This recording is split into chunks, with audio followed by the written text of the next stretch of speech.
Syederalun Jalan Lintas Nasional Aceh Sumatera Utara via Kota Sebulu Salam kembali terganggu dan menyebabkan arus lalu lintas lumpuh. Hal ini disebabkan tumbangnya sebatang pohon besar dan menimpa badan jalan nasional pada Senin 13 November 2023 di kawasan Kedabuhen, Desa Jontor, Kecamatan Penanggalan, Kota Sebulu Salam.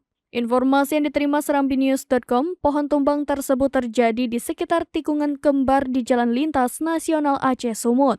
Akibat kejadian pohon tumbang itu, lalu lintas dua arah yakni Medan Sumatera Utara menuju Aceh maupun sebaliknya pun terhenti. Cabang pohon yang tumbang membentang di badan jalan nasional sehingga tidak dapat dilewati kendaraan yang melintas.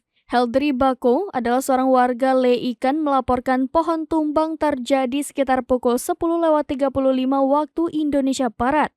Pohon tersebut tumbang dan menimpa badan jalan nasional hingga menyebabkan arus lalu lintas terhenti. Saat dikonfirmasi pada pukul 10.55 waktu Indonesia Barat, Heldri mengaku sejumlah masyarakat turun tangan untuk membantu membersihkan pohon tumbang dengan menggunakan gergaji mesin atau sinso. Masyarakat setempat juga selama ini kerap memberikan bantuan pembersihan badan jalan yang tertimpa longsor maupun pohon tumbang. Dari Sebulu Salam, Khalidin, serambinews.com.